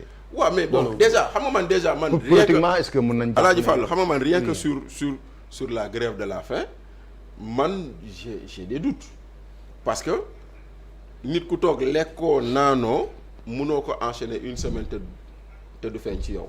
bu dee da ngay lekk kese doon naan il y a un certain nombre de jours yoo xam ne bu la dalee rek day am njeexital ci yow maintenant loolu xam nañ ko mais gis nañ fi tam sëriñ bu toog mu ne man maa ko waxoon na def cinéma kon buñ ñu waxaay tey jii ndax mu ngi reprendre sa grève de la faim je peux me poser la question est-ce que bële grève de la faim la woon te sëriñ boobu booy Pastef fii lu ñuy féroce yëpp lu ñuy mën saaga yëpp lu ñuy mën wax yëpp ba sëñ Moustapha waxee ñëpp a lal silence kenn tontuwul kon ça veut dire que nag mu ngi noonu kon maintenant tey jii nii loolu yëpp bu amee tu vois que tu constates que on est en train de nous dire il a repris il est dans le coma dégg gu ma avis médical moo tax loolu yëpp je le prends avec des pincettes. D'accord. waaw alors Pape Moussa dans ce cas sa première appréciation ak aussi est-ce que l'administration pénitentiaire waruñu génnoon pour wax ce qui se passe actuellement parce que ces avocats lañ dégg ak Cheikh Tidiane Dièye aussi et situation bi ñu décrire quand même c'est une situation inquiétante. Oui, en voyant Maître Ciré Clédor Ly avec ses cheveux blancs comme ça wax dëgg yàlla. jàpp ma ne Ousmane Sonko jaral. sa micro bi xëcc ko tuuti mu xaw a ñëw. ma ne bu ma gisee Maître Ciré Clédor Ly avec ses cheveux blancs. avec plus de 40 ans de barre amatul lu muy prouver Ousmane Sonko jaralu ko fen Macky Sall jaralu ko fen li mu prouver. ci système judiciaire sénégalais loolu wax dëgg yàlla. du tey jii ne la dara mën koo écorner donc su waxee je le prends au mot. Je le crois sur parole. Effectivement. Il parle de comment profond. Oui parce que Ousmane Sonko tolloon na foo xamante ne ku dul avocat am wala famille am proche famille mënoo koo gis donc kon ñoom rek ñoo mën a wax ci situation bu Ousmane Sonko nekk. Bachir mi ngi wax grève de faim bu njëkk ba mënul woon nekk mais boobu Ousmane Sonko wax ne mooy grève de faim amul woon li gars yi xam daal mooy bañoon nañ lekk bu jigee këram dugg moom mu bañ a lekk seen lekk mais man dégguma woon fenn de source officielle fu ñu ne woon Ousmane Sonko bind na man sur sa page sur sa page. non non. non yow sax nee nga dafa am kuy bind ci page xaw ma dafa am kenn ku ko xaw ma am na non Ousmane Sonko n'a pas la disposition de sa page actuellement ça c'est clair mais à l'époque waaw mais li ma kii moo amoon benn confirmation ci ñi ko jot que ni il s'agissait d'une grève de faim effectivement bu njëkk ba ok bon maintenant boobu bu ñu bañee waa këram andi lekk ñoom it moom bëggul joxe lekk seen lekk ok peut-être que mën nañ ko assimiler grève mais grève mooy ki nga xamante ne moom dafa bañ ne du alimenter wu sous aucun prétexte alors bii nii qu'est-ce qui se passe encore dafa am ay jigéen yoo xamante ne fi mu toll nii ñi ngi fee ci camp pénal Aji Ndaw lan la ko nit mën a reprocher lu dul jóge na Europe ñëw wàcc ci avion yi ak bracelet yu bari ñu ne ko nii Aji Ndaw Aji Ndaw mooy ki doon wax naan Sonko dañ ko postionné summi nañ ko xaw ma mois de mars. moom la. bon en tout cas daal xam naa ne Suisse moom la. su foofu la ne. moom la. soo nooma mais après elle a rectifié nag. waaw tëral ko si wetu que dañ ko joxoon une mauvaise information. actuellement nii mi ngi dafa ñëw ñu jàpp ko. waaw mais oui. ah oui léegi mi ngi campé na ñoom Mati Sarr Falla Fleur tey rek génnewaat nañ ko yóbbaalewaat ko commissariat à coup sûr. sortie irrégulière tentative de sortie irrégulière de correspondance loolu lañ koy toppee. dañ koy tegaat yeneen charge. waaw Falla Fleur. waaw ñu ne woon le 26 lañ ko war a àtte bii. non délibéré waaw dañ ko délibéré kon mën nañu tegaat leneen si kaw encore. buñ ko defeere waatee au commissariat c'est sûr que dañ koy tegaat yeneen charge c'est sûr et ça revient sur les séparations de procédure parce que mënoon nañ bàyyi foofu rek ne ko mandat de dépôt waat mais dañuy génne delloowaat la commissariat indi beneen bu beesaat joxaat la yeneen charge bu dee daf boobu dafa jaraat mandat de dépôt ñu delloowaat mais virgule séparation de procédure xanaa du am ci compte max. waaw loolu la tax ma ne débat la. waaw yow wax nga loolu caa dama ne débat la mais man sama position mooy débat juridique et soutenable débat la. oui mais man sama ok position mooy. Oui. s'il vient à être arrêté il est arrêté point final. comme loolu la code procédural mais y a d'autres qui développent d'autres positions. boo demee Sébi Xotaan boo xoolee le mandat d'écroule lan lañ ko arrêté boo ko xoolee doo fa gis exécution d'une décision de justice donc la séparation est là. non mën nañ koo layal laay wax mais bii loi moo wax. moo ne s'il vient à être arrêté contumace loi ko wax. alors 307 te waxul waaw code de procédure pénale benn motif d'arrestation. mais séparation bi day am dañ koy gis de manière claire mais Falla Fleur lu mu bind lu dul maintien rek waaw jour bi ñu koy procès bi. man boobu jour boobu la woon sama procès ma donc maa moom ñoo bokk jour boobu. pas procès yow kay bu dem procès dañ la. sa convocation. mais c'était un procès mais yow est-ce que gars yi defuñu appel sax def naa. def nañ war nañ def appel de. bu ñu defee appel kon appel ba loolu parce que. joxuñu seen. prospéré wu également. non déposé guñ ko parce que apparemment le fait qu'il ne se soit pas présenté. Voilà, on a jugé l'affaire irrecevable. Ñoom ils ont contesté parce que d'habitude les procès en diffamation aussi le premier jour le juge fixe le paiement de la consignation. Mais voilà juge bi nag juge waaw mais voilà lu muy fixé ak lu muy wax loolu yeggaguñ ci. ok bu leen woowee rek. procès bi tijjeekul. d'accord ki nga xamante ne moom moo demandé dommage et intérêt. dugal kii kooku teewam dafa obligatoire. d'accord ok revenez sur le cas. dawul de revenez sur le cas Sonko. après ñëwaat na sax après ñëwaat na. naan juge maa ngi nii ñu ne ko romb. Ah, il est venu en retard. si il est venu en retard en fait. Le juge a déclaré la chose irrecevable. Il n'a même pas rendu. waaw léegi bon ñii nii jigéen ñooñu noonu ba ci Fatima Zahra Wague ca Tambacounda ñooñu noonu ñëpp nekk ay jigéen di dund ay situation yu doy waar ñoom ñoo demoon en grève de faim Ousmane Sonko ne daf leen di. en soutien micro bi non. ci kii boobu. apparemment sa micro bi ñëw non si mi ngi ñëw sa micro bi mi ngi ñëw. non mais itam di wax rek. xoolal sa fil bi Pa Moussa. bësal fil bi sa fil bi câble bi. apparemment yaa ngi. kon damay recommencer à la zone. non li nga doon wax mi ngi doon feeñ mais. fin bi feeñ damay wax ah, léegi foofu la Ousmane Sonko ne daf leen di ñëw en solidarité ak jigéen ñooñu noonu. Bon il paraît que Adji Ndao a accusé la gendarmerie de xaw ma nag de quoi waaw loolu. bon xanaa bi ñu nekk ci. waaw mais ñàkkul mooy loolu c'est-à-dire que xam nga quand même c'est quand même très gros nit wàcc aéroport takk bracelet même bu dee sans bracelet ñu ne la kaay. mais am na ñoo xamante ne aéroport lañ teg seen i tur bu ñu ñoom xam nañ ne bu ñu wàccee ñu jàpp mais c'est parce que xam nañ lu ñu def avant ñuy egsi mais c'est parce que xam nañ lu ñu wax avant ñuy egsi fii parce que Pape Moussa kenn du woon nit te amoo loo def. nan la ñuy xàmmee gars yi bracelet bi. ah non yooyu aéroport amul demande yi. mais man xam naa da ngay wàcc joxe këyit. xam naa koo xamante ne da doon jël ay position yu gën a tàng jër mais yorul bracelet yorul dara daa ñëw jàll dem yoon. non xam nga tàng ak tooñ du benn. yow da ngay am position yu tàng. mais tooñoo. non mais Gabi Sow bi la bëgg créer lay affaire.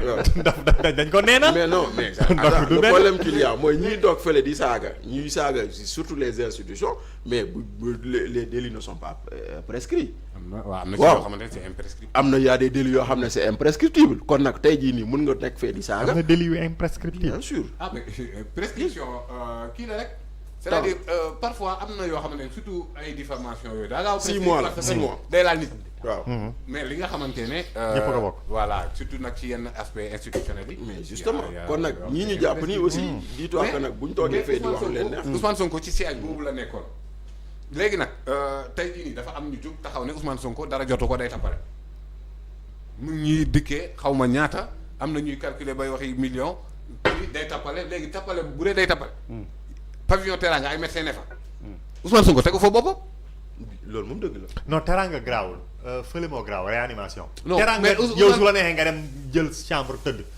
non pas détenu. non si. détenu du détenu. non waaw détenu waaw. Détenu pour un détenu il n'a pas cette liberté. détenu tegu fa boppam. waaw ñoom ñoo xool Ousmane Sonko ba xam ne situation sanitaire am fii moom moo ko war a ñu koy faj. administration pénitentiaire defoon na communiqué effectivement. ba muy nekk en réanimation. alors donc kon Ousmane Sonko parce que ma jëlawal faire des éditos comme ça ah disant que ni way na fa jugee suñu xaalis nangam moom tegu fa boppam ñoom ñoo ko fa yóbbu. loolu dëgg la. te Cheikh Bara mu expliqué na la foofu nu mel. fan réanimation. waaw nee na munoo xàmmee bëccëg ak guddi. lu dul xanaa nga xool sa moom munoo xàmmee guddeeg bëccëg.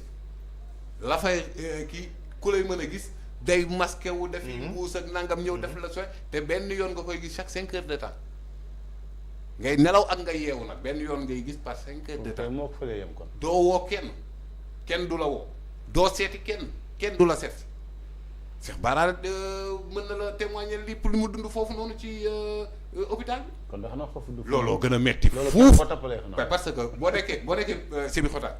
Fall bu defee demande ñëw seet si la. boo bëggee woote di nga gis ay nit di def cours ak yooyu. di nga waxtaan ak nit ñi nag mooy fii guddeeg bëccëg doo ko xàmmee par 5 heures de temps ngay gis nit. mais Sonko parce que dafa bëgg a demaat Sébikotane est-ce que. non parce que Sébikotane man dama la bëgg a wax ne la. est-ce que c'est pas mieux bu bàyyiwaat nit mënul tappale. oui di dund condition bi. dem animation quoi. quand même donc ça n'existe pas du tout ñoom ñoo xool Ousmane Sonko xool situation sanitaire am yóbbu ko fii te nag. lii xew ci lii nii yëpp. man je tiens pour responsable état lépp lu ko dal. waaw lépp lu dal Ousmane Sonko c'est parce que. mais moom moo am volonté ne dafay xeexe grève de la faim ni ko yoon maye. non man nee naa gis nga grève man grève de la faim man d'accord am na lu si responsabilité. man d'accord uma ci grève de la faim. oui mais am na fu muy toll ci nit ki. yow nga bañ a jël say responsabilités. yow yaa nekk en infraction non assistance à une personne en danger parce que pour man nit ku def ñaari jours grève de la faim te teniratul boppam. quelle serait l'assistance ku nekk réanimation am nga assistance lan léegi ban assistance. non c'est-à-dire génne la non grève de faim dafa bañ a alimenté wu. nee naa la boo ci nekkee de hypoglycémie sa xel day tàgg da ngay tàggoog sa xel. hypoglycémie da ngay tàggoog sa xel. on a fait une émission ak docteur voilà mais nee na non daf la ne sax am na fooy toll ci grève de la faim le médecin sa priorité c'est te sauver. kon bu boobaa bu lay dugalal ay aliments yu lay mettre lu lay maintenir du la laaj sa avis. docteur Babacar Niang. mais juridiquement est-ce que. waaw parce que. non mais. ça nit ki dafa nekk en danger aux libertés. waaw xelam nekkul ak moom. oui kooku mënatul alimenter kooku mënatul amul choix naan damay lekk ak du ma lekk. kooku da nga koy defal li mu war a def. c'est-à-dire que day am problème entre l'éthique de la responsabilité et l'éthique de la liberté du patient. le patient mais le patient n'a plus de liberté. non mais bi muy conscient la ne man bugguma lekk. c'est comme bi muy conscient. c'est valable bi muy c'est conscient. comme mën nga am un patient boo xamante ne da nga ko war a defal greffe mu ne man bul dagg sama yaram bul ci dugal dara wala lu mënti doon mais donc est-ce que war nga ko laal juridiquement laa la est-ce que il peut même soo ko sauver il peut pas te coller un procès. xam nga médecin nga xam dafa am une responsabilité professionnelle. xam nga civile. nga affirmer une volonté. ce n'est valable que bu volonté bi intégré maanaam. amul benn vice. je comprends. ok en droit. waaw nit ki nga xamante ne. rey sa bopp vice la en droit. par exemple le suicide. amul benn conséquence juridique. soo suicidé deewoo mënuñ la tëj. mën nañ suicide la amul benn poursuivre. conséquence juridique. peut-être suicide. suicide. parce que suicide. non mais parce que lii coupable du dee na sax. déedéet mën na bañ a dee. waaw bu deewul rek tuddul suicide la bu waa fekk dans une tentative de suicide est-ce qu'on peut du infraction poursuivre le. du infraction ok. du infraction du dara. léegi. ki nga xamante ne nag moom man xam naa ni ñaari fan boo ko toogee lekkoo. yow sa xel tàggoon nga ak moom. ñoom nañ def li leen war. maintenir Ousmane Sonko en vie loolu seen responsabilité actuellement Ousmane Sonko seen loxo la nekk. mais responsabilité administration pénitentiaire wala les médecins militaires yi fa ñu koy jël en charge. waaw mais ñu xam nga fi mu nekk prison la de. attention bu ñuy compter les 37 prisons du Sénégal pavillon spécial da ci bokkaale de. bu ñu defee. ma ne 37 prisons yi am Sénégal. pavillon spécial da ci bokkaale. parce que da nga wax oui. waaw foofu daan teg teraanga quoi. kii watul ñoo ñëw fële. ah ñoom da nga lañu amatul waaw waaw non parce que léegi da nga wax waaw. lu ko dal responsabilité état. waaw oui c'est-à-dire ma ne. waaw puisque état peut-être rôle am si administration pénitentiaire xëy na man fa laa ko mën a moom mi jàpp Sonko bu gisee ne kii wérul moom def na war gërëm yóbbu na ko fu muy fajoo. alors aujourd'hui est-ce qu'on peut dire que lu ko dal responsabilité état la. parce que waaw mais ki nga xamante ne say loxo la nekk. oui mais joxe nañ ko ju koy faj. mais waaw. donc ba léegi ñoom seen amul responsabilité la. oui waaw xale bi ñu la dénk mu feebar nga yóbbu ko muy fay sa responsabilité la nekk. ouais le responsable n'est pas forcément le coupable. ok bokkul mais actuellement nii Ousmane Sonko situation bu mu nekk. ci seen responsabilité lu ko dal je tiens l'État comme responsable bu ko ci mënti la. ok d'accord alors léegi nag. oui mu yóbbu foofu boppam sachant conditions yii nii yëpp nekk foofu noonu loolu tamit c'est inimaginable Fallou wax ji nañ ko wax duut ko baaram nañ bàyyi Ousmane Sonko mu ñibbi loolu moom mooy coow li lan c'est-à-dire lan nga fi war a mën a lii nii yëpp lan moo ko fi jar lan. mais Ousmane Sonko est-ce que boobaak léegi def na demande de liberté provisoire gisaguma ko acte d'instruction posé guñu ko. mais bon pour li tax ñu jàpp ko quoi. mais kan moo ko mettre sous mandat de dépôt. état dama ne est-ce que actuellement ces avocats waruñu demande au moins demande de mise en de liberté provisoire au moins pour mën a layal ñu bàyyi ko Ousmane Sonko faire face comme ni ko Cheikh Bara Ndiaye quoi comme ni ko Cheikh Bara Ndiaye defee amagul. kan moo teg ma Ousmane Sonko mandat de dépôt.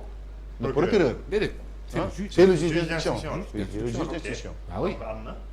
procureur dafa viser des articles. ma ne def leen réquisitoire yëpp jox juge d'instruction. Juge d'instruction certes il a les mains liées. il avait les mains liées. waaw oui, il ne tout à pouvait fait. pas Il ne pouvait faire autre chose que de mettre sous mandat de dépôt donc kon Ousmane Sonko wax na ak juge d'instruction.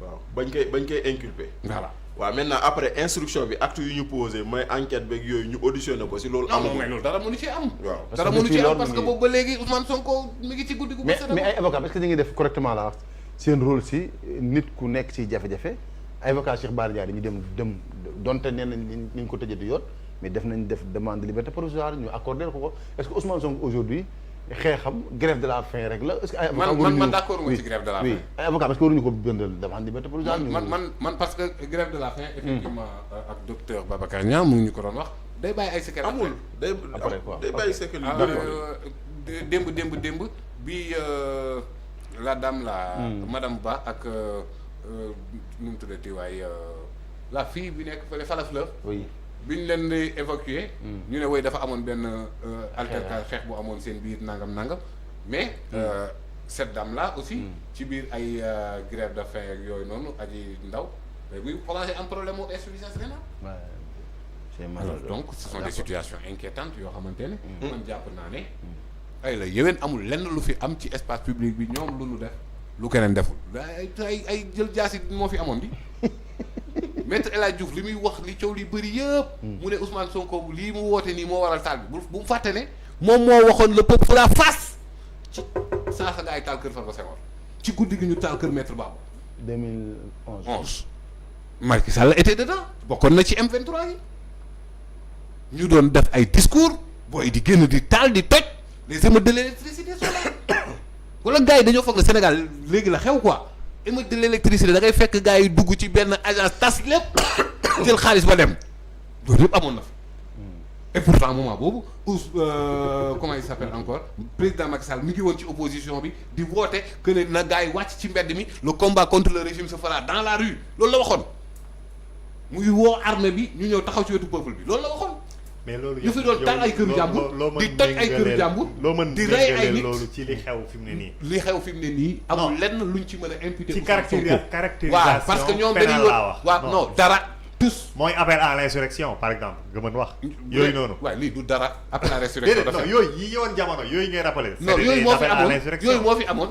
muy opposant bu taxawoon jàkkaarloo ak président Wade avait compris que c'était une opposition qui s'opposait li amaat tey jii nii c'est une opposition qui s'oppose et c'est ce que Ousmane Sonko a fait il s'oppose.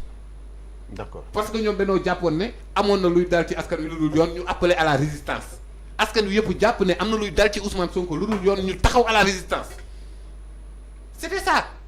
donc kon loolu moom moo amoon loolu moom moo fi amaat taal amoon na toj amoon na lépp amoon na fi Ousmane Sonko dafa ñëw andi projet am taxaw di xeex ci biir opposition bi.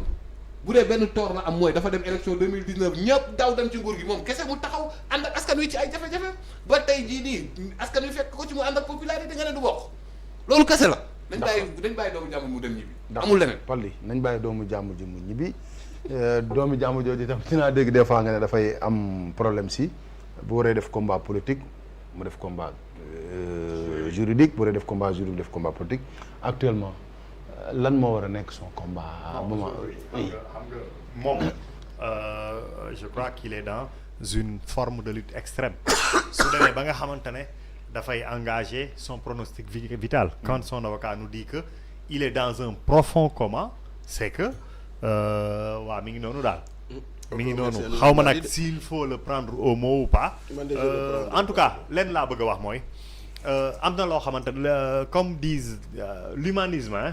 L'humanisme c'est également une religion d'accorduma nit feebar ñu ne daf feebar quel que soit par ailleurs naka la nekkee feebar ñu yóbbu ko hôpital réanimation parce que du n'importe quel service la réanimation ñiy wax naan di apprécier le coût de sa prise en charge par rapport pour l'État c'est des broutilles quand on parle de là pour 60 jours ñiy wax ay 10 millions xaw ma 15 millions loolu du dara pour l'État dafay jug ci benn meeting ci benn n'importe quoi. Mbay xalambaas waay nee na damaa jot Kopar Express.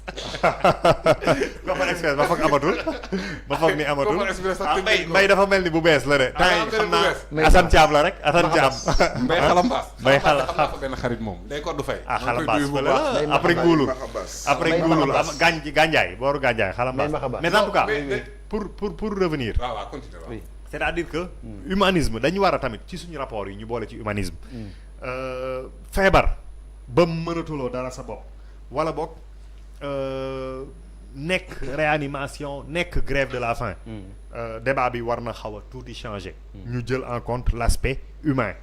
d'abord ñu jël ko ci conviction politique yeeg idéologique wala de circonstances les positions de circonstances. Donc vraiment je me désole de ce que ñu toll fii. Et quel que soit Alpha Ousmane Sonko n'a pas 50 ans. n'a pas 50 ans mais mën nañu wax ci grève de la faim bii ni muy def de manière successive moo xam naka la koy defee day xëy naan ndox day naan café moo xam nu mu koy defee mais dina impacter négativement sur sa santé. C'est-à-dire que on peut considérer que dafa mel ni lekk na 5 ans sur sa vie affaire yooyu moo tax ak nu mu ko mënti déggee. ma koy ñaan mu arrêter cette grève de la faim di ñaan ñi nga xamante ne suñu waxee mu dégg leen ñu wax ak moom mu arrêter cette grève de la faim. Par contre forme de lutte bi rek la am actuellement aussi est-ce que itam. xaw ma sax ndax moom moo wax. bon sur sa page officielle Facebook. waaw en tout cas par contre jàpp naa ni. au début bi ñu njëkkee def grève de la faim am na ñu àndoon ak moom ne dañuy def grève de la faim moom mu ne leen arrêter cette grève de la faim là.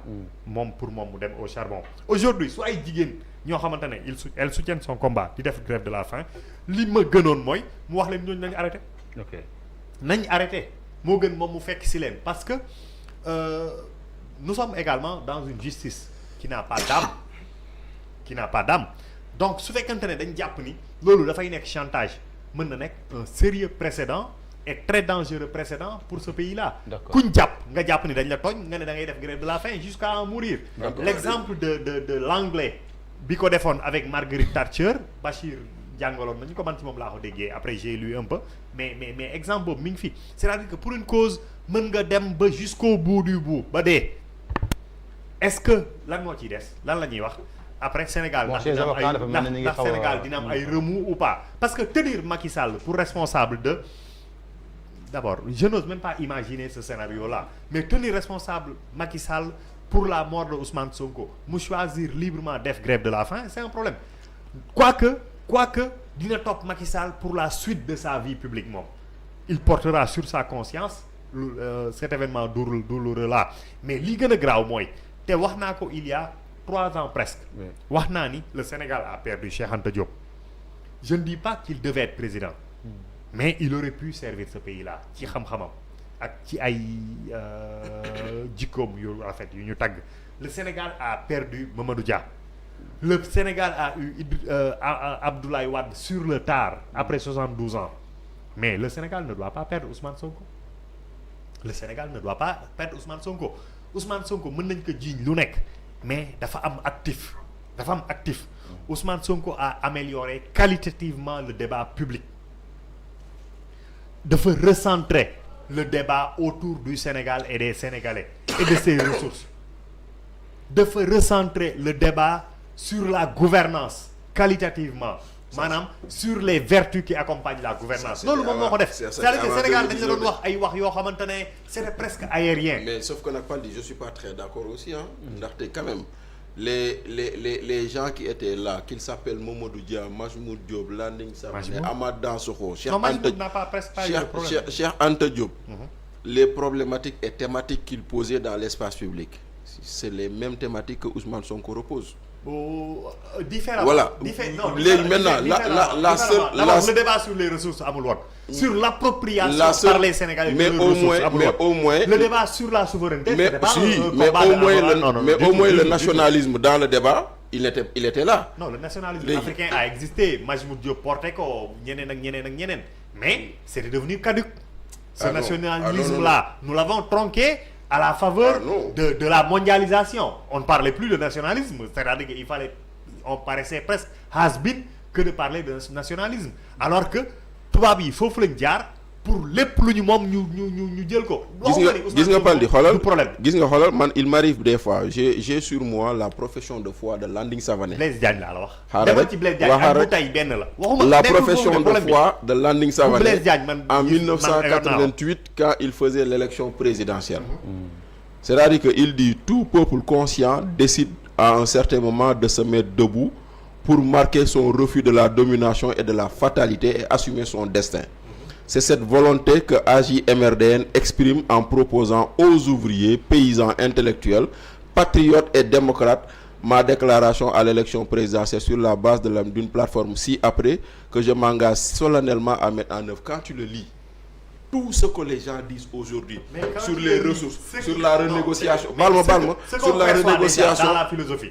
C'est le communisme. Sur la renégociation des contrats, sur leneen ak leneen ça va. C'est-à-dire que loolu ngay percevoir avec les classes prolétaires rien de nouveau. Même dans la réforme des institutions. da ngay c'est-à-dire que parce que phénomène yi benn la. mais dama ne mais alors forme de levier moo xaw a discours bi Landing est là vivant. Landing xaw ma ndax bàyyi na politique xaw ma mais ba 2012 il était candidat ou 2007. 2007 donc si le discours de Ousmane Sonko sonne nouveau c'est parce que kenn porté wu ko loolu moo tax est-ce que ñooñu dañ mës a remettre en cause le franc CFA. si non mais quand même si. très mollement.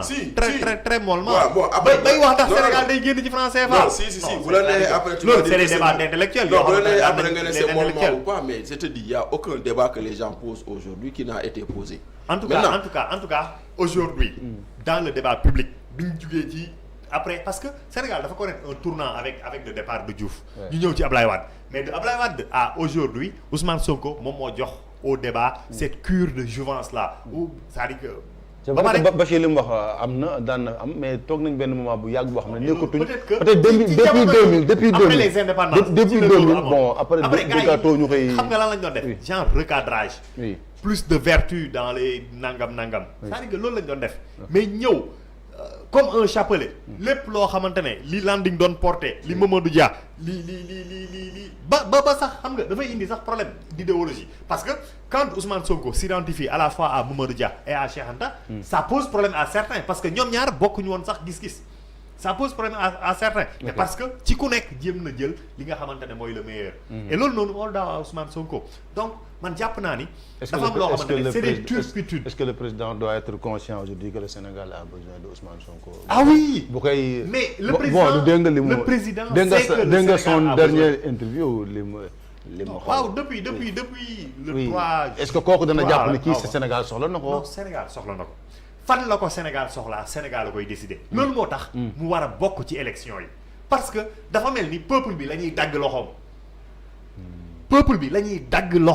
or que dañu war a le peuple doit garder toute sa souveraineté et toute sa liberté à choisir en connaissance de cause. sur Ousmane Sonko liñ koy jiiñ dañ ko denc dans le secret du procureur ak yooyu noonu. on aurait pu comprendre. mais lépp luñ koy jiiñ de Adji Sarr à aujourd'hui wax nañ ko ci kaw peuple bi fekkee na ko gis na ko jël na position. mais nañ def confiance au peuple s'il est toujours souverain. nañ def confiance au peuple bàyyi ko Ousmane Sonko ak ñeneen ñi. d'accord. alors suñu borom nañu wax si saisine bu avocat yi def Sénat mais bon suñu waxtu jeex na xëy na suba dinañ ci dugg mu gën a yaatu. waaw da nga am loo bëggoon. non juste dafa am suma benn xarit c'est un parent d'élève moom moo interpellé si benn situation bu xaw a bizarre. gis nga nu mu tuddati les meilleurs élèves du Sénégal. xam nga bu dee góor ñi dañuy dem Prytanée militaire. bu dee jigéen ñi Mariama Ba ak beneen école bu ñu ubbi Diamniadio ñu koy wax Kër Amina xaw ma je sais pas. bon maintenant aujourd'hui il y a eu des élèves qui sont considérés comme les meilleurs ñu dem jël si 180 def loo leen benn test. résultat test yi génnagul ba léegi ça fait 3 semaines parents yi xaw a jaaxle. xamuñu nag lan la bon gëstuwuñu mais au moins. dañ doon bëgg daal ñu jox leen information parce que bu njëkk ba Mariama Ba c'était par ordre de mérite. Maintenant ñu ubbi beneen école d'excellence mais léegi nee nañ dañuy boole ñooñu defaraat leneen test. d'accord on a fait le test 180 élèves filles les meilleurs du Sénégal def nañ test bi apparemment peut-être que Mariama Ba dina jël 40 école ba la jël 40 mais maintenant le reste lan la ñuy def kenn orienté gu leen xamuñu donc. am na lycée voilà non lycée d'excellence pour góor la. pour góor la là c'est pour les filles quoi. Il faudrait surtout pas faire D'accord. perdre du temps à nos meilleurs élèves. d'accord jërëjëf mais quand même si li Paul di li nga commencé. foofu laa bëgg a tëjee. nu femme bi tuddati sax. ok Ndeye Issa Kébé. Ndeye Issa Kébé li mu wax. amaguñ réaction bu NCA Bank. mais dama ne bu fekkee am na. te les organisations féminines juguñu. défendre ko booy boo ñu xam ne. droit de l'homme sax. ak droit mais c'est non c'est-à-dire loolu dana am mais pour man jigéen ñi parce que jigéen ñi dañuy def buñ gisee jigéen bu ñu ne dañ ko dóor wala dañ ko violé ñëpp daw song ko. nit kuy muuru nga ne ko du ma la jël parce que sa muuraay kooku ak koo violé ñoo yem. donc dama jàpp ne bu war nañ sax dem ni journaliste yi war a demee am réaction NCA Bank. ñoom war nañu dem jéem a xool kooku est-ce que li mu wax dëgg la te rawatina nee na jigéen moo ko woo. war nañu jéem a dem rencontrer ko parce que dans un pays comme le Sénégal aussi waaw bañ a jël nit parce que dafa tef fulaar wala dafa muuru loolu moom c'est inadmissible te kenn waru ko seetaan parce que aussi nekkuñu waaw déjà France ñun dañ daan toog fii di ko naqarlu ndax donc waaw c'est extrêmement grave voilà waaw amoon na fi non on se rappelle